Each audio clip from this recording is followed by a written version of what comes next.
going on, y'all? This is OBD, the ICAST News Guy, and today I'm going to be doing a special review. Well, actually, these next two videos I'm doing, including this one, is going to be pretty special to me in my heart.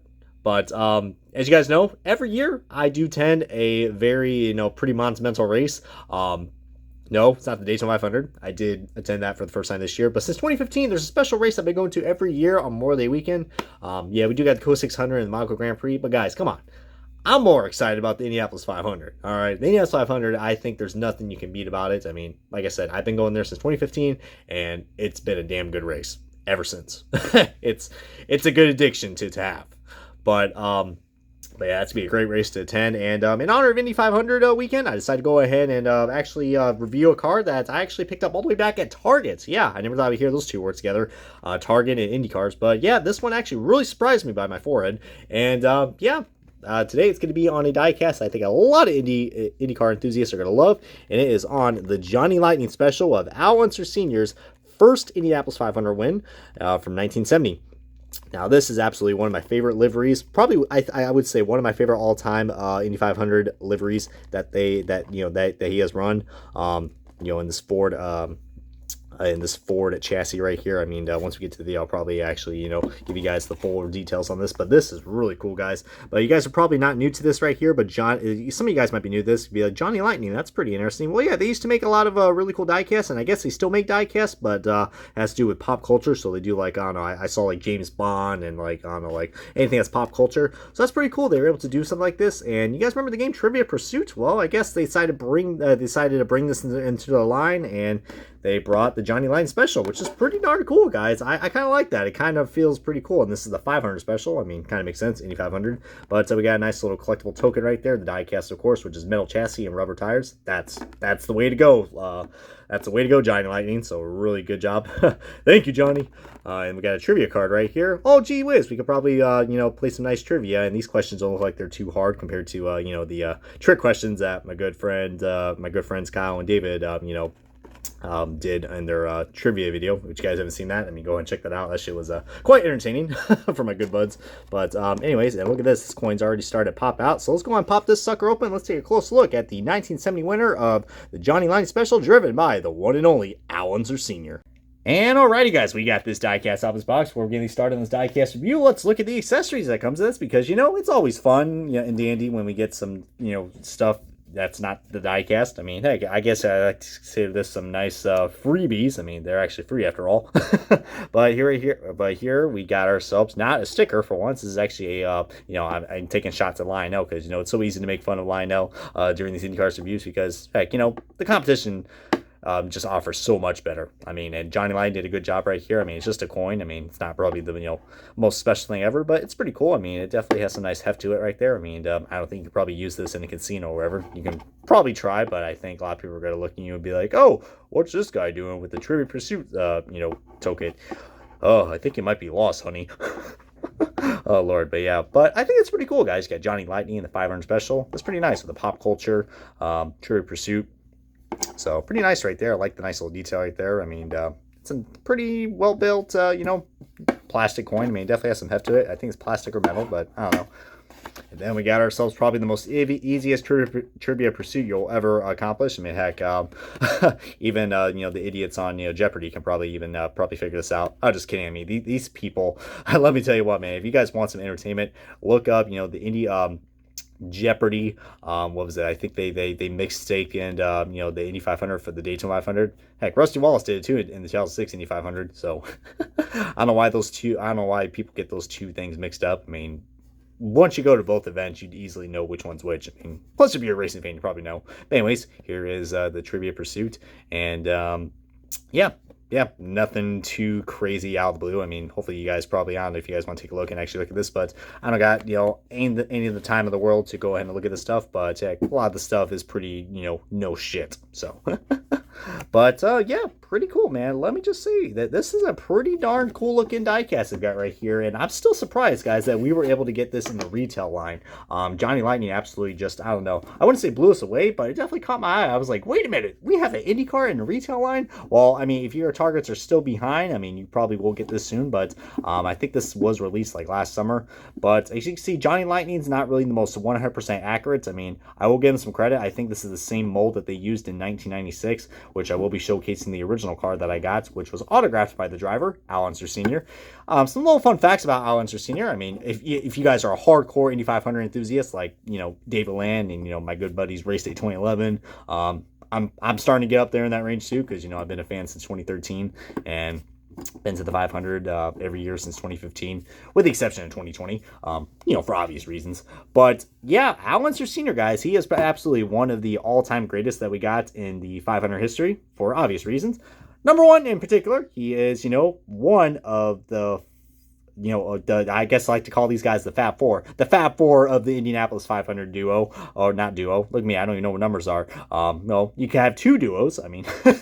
But, yeah, and we do got a number two as well, so maybe that's why I said duo. I mean, all these numbers are damn confusing me, damn it. But, yeah, him, AJ Foyt, Elio Castroneves, and Rick Mears, I know I said that out of order, but whatever, have all won the Indy 500, not once, not twice, not three, four times. Four times, guys, and this one was I think, one of the most dominant cars in the 1970 Indy 500. He also was able to win the next race after that, the 1971 Indy 500, and then that followed up a few years later, I think winning in 78, so, you know, 7 years later, yeah, I can count. And then I think his final one was in 1987, but let me tell you what, man, Unser Sr., you know, I know a lot more people, you know, kind of admired his, you know, his older brother a little bit more, Bobby Unser. But, you know, how about that, guys? Bobby Unser, you know, was the first Unser to actually go out and get, you know, the win in 68. And then 2 years later, you know, Al Sr. comes on board. And then, you know, eventually Al Jr. came on and got his two. So, you know, the Unsers definitely have a nice staple name in the open-wheeled racing, especially for IndyCar. And let me tell you what, man, this one's really cool. This is every time when I think of Al Unser Sr., I think of this livery right here. And for anybody who's new, IndyCar, you know, people and F1 people usually use the term livery to describe, you know, the paint scheme. So, heck, so I like to point that out because, you know, if I say paint scheme in the IndyCar review, people will be like, you said it wrong, asshole. But, dude, let me tell you what, this is probably one of my favorite liveries that we got in the all-time history. It's right up there, guys. I mean, when you think of Johnny Lightning, I immediately think of this car. You know, Al Unser Sr. and Johnny Lightning, what a great combination this was. And there's a reason why they kind of, I don't know, I don't want to put a bad pun in this, but there's a reason why this car is so-called special, like Johnny Lightning special. But yeah, Johnny Lightning's not really mostly well known for, you know, being the most accurate in their diecast molds, and we'll begin to that in a second, guys. But I do love the paint that they use on this, guys. Yeah, and the decaling absolutely is pretty darn good. Pretty darn good. We don't have any quality issues whatsoever. No paint wrinkles. Pretty refreshing to see that stuff. Now we do got some decal, like I don't know, but that could probably be fixed right there with a nice Sharpie right there for the grill. You see right there. It looks like I don't know. I don't know what's going on right there. It looks like it was starting to peel off or something right there. But heck, you know, that's like a nice simple Sharpie fix that can fix that. But everything else looks pretty cool. One thing I'm not really liking, though, you see right there how the wheels stick out. That definitely looks kind of ugly. Kind of looks like there's a big, I don't know, suspension problem. You got too much camber and toe, damn it. Oh, lordy. But look at that right there. My lord. Could you imagine, you know, driving, making a turn in Indianapolis with that much sticking out? Good lord. Holy Christ. Your camber's way off, buddy. But, yeah, I really do like this livery, man. I mean, we got a nice metallic blue and the nice bright yellow, or like, I don't know, it's like not like a Dayglow bright yellow, but it's like a dandelion yellow. It looks really cool. The logos are, some of them are kind of pixelated. I mean, some of them are pretty clear. Like right there, you see the Ashland logo. And then, I don't know, some of these logos are pretty, you can clearly see, like, the Ford logo and the Firestone logo. By the way, that Firestone logo looks absolutely, positively fantastic. But as I zoom in right here, you definitely see there is some we do got some pixelation right here in the decals. And, yeah, as you can see right here, this is supposed to be a little bit more bigger. I don't know if Johnny Lightning probably couldn't really do that because, you know, I think the logo would have warped. But I love the paint on this. The paint absolutely looks amazing. It has like a nice little glistle, and look at me, I'm trying to say words I don't even know that it's in the dictionary. Like glistle, and it's very glittery. Let's just say that it's a nice metallic feel. They got, you know, right here the VCI Pernelli Jones Ford. That is the chassis that they used right there. I think that's a team. So yeah, that's pretty cool, guys. But you guys see the big thing right here, Trivial Pursuit. Last time I checked, Trivial Pursuit doesn't make tires. Well, yeah, they couldn't get the Goodyear licensing for this, so yeah, that's the main reason why. They have the Goodyear colors, kind of, but yeah, they couldn't get the licensing, so that's the main reason why. But you get the Trivial Pursuit logo on the back, so this is kind of a fantasy livery. But I do like they added the lightning bolt right there on the back of this diecast, which looks pretty cool.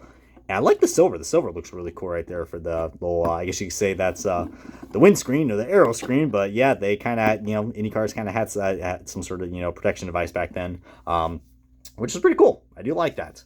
But now, let's get on to the comparison. And I will be showcasing you guys the car that I did pick up, which it is sealed. So I think this is the first time in a while I've actually had a sealed diecast. So this is probably going to be either cool or the most chaotic diecast comparison I'll be doing. But here is the original 1996 packaging, and I think this is the mold that they used as well for the 1970 winner.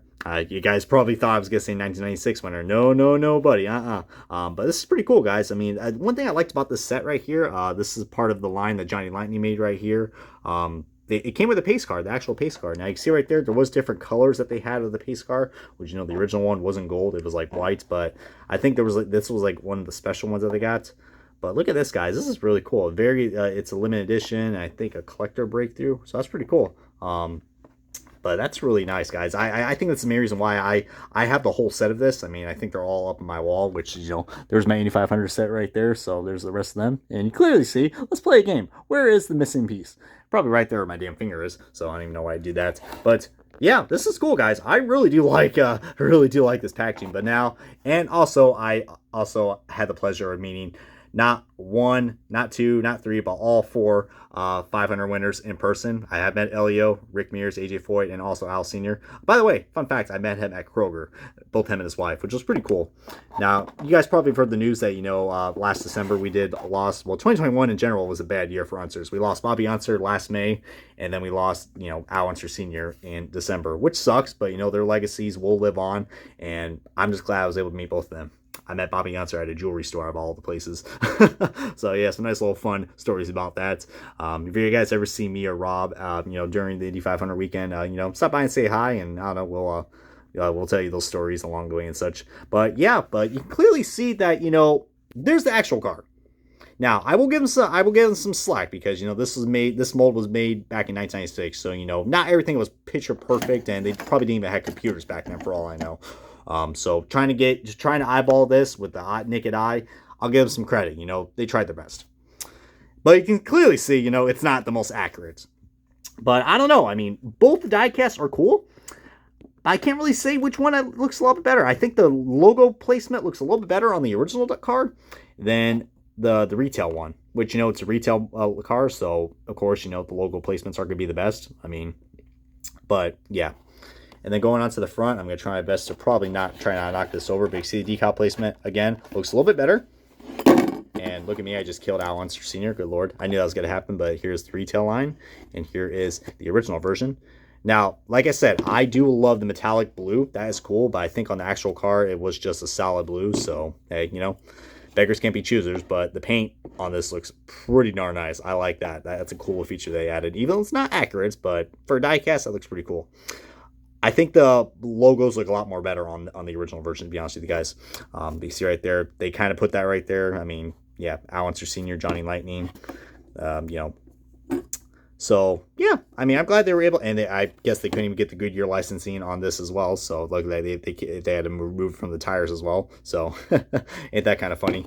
But, yeah, feel free to post your guys' thoughts and comments down below about this. I mean, if you guys are convinced to get this car, go on and get it. Like I said, you can get it at Target, but for this, I believe you can probably, who knows, you could probably snag this thing up at the memorabilia show coming up, guys, which that's a great place to go if you're in the town of Indianapolis for the 500. The memorabilia show is a great place to get a lot of older IndyCar diecast. So heck, definitely check that out. Hopefully I'll see you guys there, because I know I will definitely be there for certain, because, you know, I do like diecast, and heck, That's how I got most of my IndyCar diecast collection from. But anyways, this video is already kind of running dry and long, so hopefully you guys, you know, out of context reference right there, Brian. Good Lord.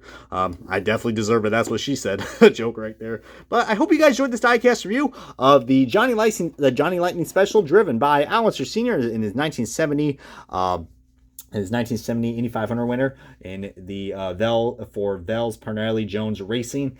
Yeah, comment, like, subscribe. This has been OBB. I'll see you guys next time on another fantastic IndyCar diecast review, and see you guys in Indy.